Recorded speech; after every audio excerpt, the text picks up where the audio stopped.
Hello, I'm Ricky Levant, author of the book Repeat Offender 2. In this video, I'll be reading a partial portion of the chapter 10 a.m. from the book. You can read this for yourself at lavari.com/repeatoffender2/free preview. A link will be in the description below. Thank you so much for your support, and make sure to pick up a copy of the book Repeat Offender 2 at Amazon.com, local bookstores, online book retailers, and of course at the book's website webpage.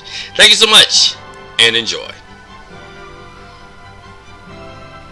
The past decade has been hellacious in the Chillicothe Correctional Facility. Not the entire past 10 years were spent in prison. After the accident, I spent a lot of time either on house arrest or in jail. Still, being in prison is dreadful and horrendous. Those two expressions and a lot more denigrating words are the best way to describe the interment. At the facility, the guards aren't terrible. Well, most aren't. I know who to stay away from. A few punches in the stomach and a literal kick in the butt informs a person with action and whom to avoid. As with all prisons, there are factions and gangs. Chillicothe Correctional had the same thing. The facility did their best to ensure safety, so those with a life sentence weren't in the same realm as those serving less than a year. Still, there's always a plethora of ways to hurt someone if need be. I learned to have friends, or at least try not to make enemies with too many people backing them. Doing so could mean a beating, getting shanked, or something else not worth mentioning. Sure, some would say at least you have shelter. I really don't count prison as shelter, more like a holding spot for whom society deems incompetent to live amongst them. Some prisoners come out of prison a changed person. They're willing to do better. That's my goal. I don't want to re-enter society the same way I came in. That means I didn't learn anything, and what's the point in that? Some prisoners become better at their criminal activities and pick up contacts and associates to expand their unlawful behavior. It is not in my mindset to develop friends in the area of illicit deeds. Besides, I have other thoughts running through my mind. Freedom is coming. I feel like I have served my sentence and paid the price. It was costly, the drunk driving mistake I made 10 years ago. If I had gotten off with a mild hand slap, then I might not have learned anything. But a person died. A person is no longer walking, driving, talking with his family, or a part of the community because of a terrible mistake that I made. It's unreal to think the results of addiction can cost the life of a person who was on his way to save my, former wife's life. Plus, I shot my best friend. Man, that was a crazy night. Those events happened on the same evening within hours of each other. Literally the lowest point of my life. So much pain and trouble, all because of a secret that I couldn't let go.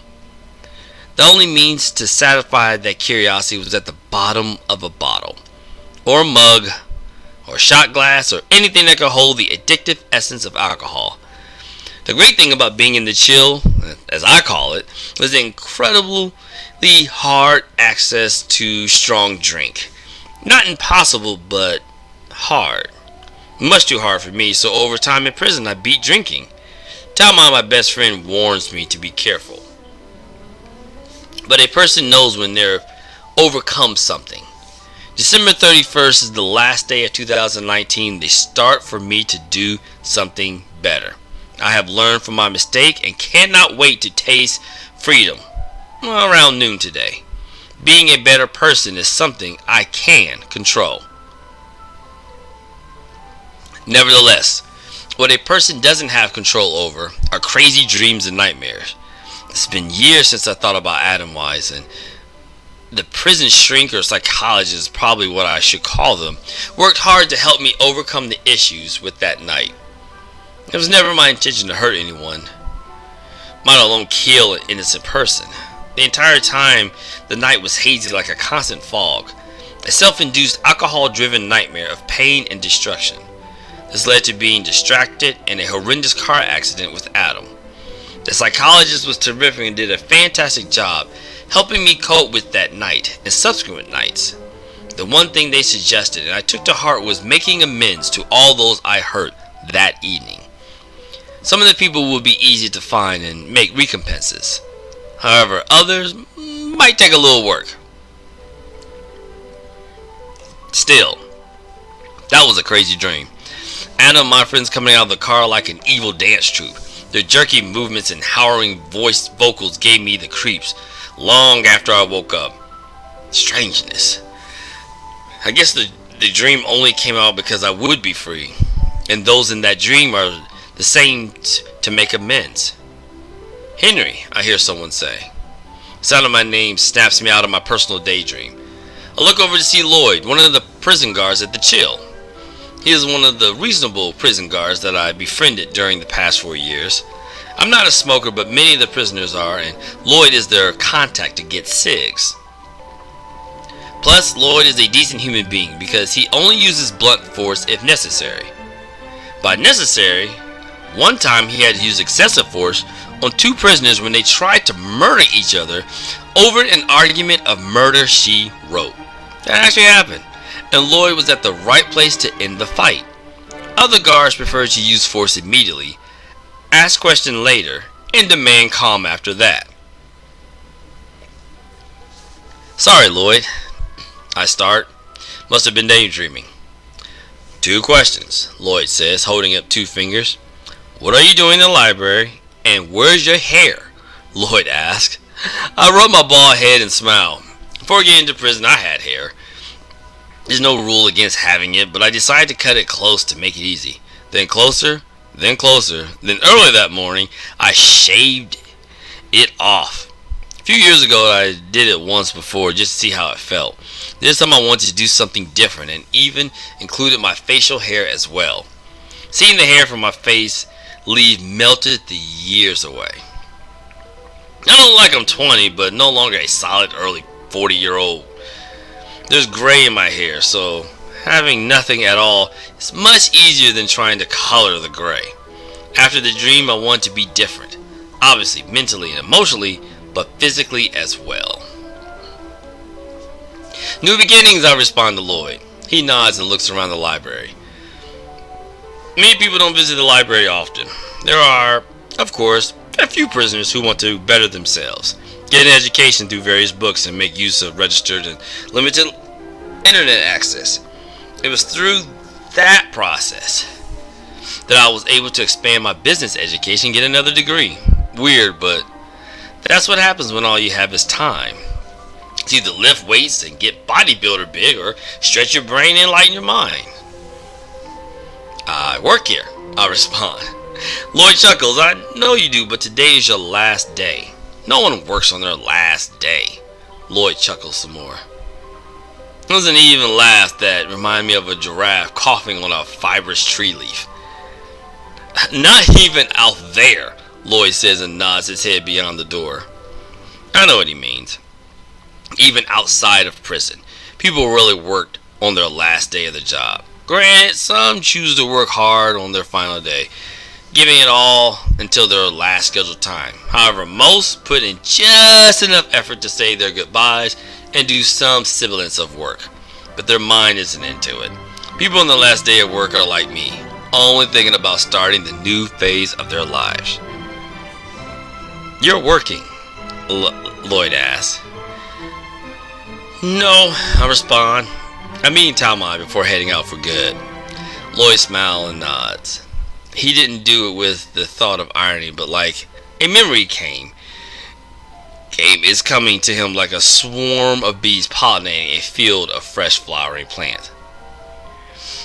He came by earlier, Lloyd says. He has something to do and says to swing by around 11. Something to do, I say. This is a prison. It's not like a prison. Person can make random plans wherever they want. You can't leave your cell or cafeteria and think to visit Scioto Downs Raceway and blow it $100. Getting around the Chill means it must be approved by the guards or protection from one of your friends or crews. That's what he said, Lloyd says. Go to the cafeteria and relax. Get your last state-funded meal and swing back. Lloyd. He always has great ideas. He understands that we screwed up to get here in prison. That's on us. But it doesn't mean we have to be treated like savages and monsters. Unless you're some people who are so appalling that they have to be left to themselves in solitary for long stretches of time. In particular, one guy was a cannibal, or at least they found human remains in his refrigerator. The assumption was that he ate some and even served it to friends when having a barbecue. I can't imagine going to a friend's home, tasting one of the best burgers in the city, and finding out it was the plumber from down the street. I think I will. Thanks, Lloyd. What are they serving? You know the usual, Lloyd begins. Gray matter, yellow matter, fruit, and stuff that's supposed to pass as meat. He laughs, and Chuck and I immediately join in. Please let him be joking about the awfulness of the food. Truth be told, the food options are meant to keep us alive and healthy. As far as taste, I didn't believe the prison cook ever tasted his food. Or so I thought until I saw him and his staff consume their own food product with the veracity of a well-starved raptor. There was no way he could have honestly believed his cooking was tasty. But his constant hums and crinkled smiles said otherwise. To of course read the rest of this particular chapter and more of the book, please make sure to get a copy of your own. That's Repeat Offender 2. It is available, like I said, on Amazon.com, local bookstores, and online book retailers as well. I want to thank you so much for your support. And also, if you would like, make sure to get the first one, Repeat Offender. Both of those will be available at those particular sites. Of course, at my own website, Lavari, LAVAURI.com. Just click on the book image from there, or lavari.com/repeatoffender2, and enjoy. Thank you so much for your support, and have a great day.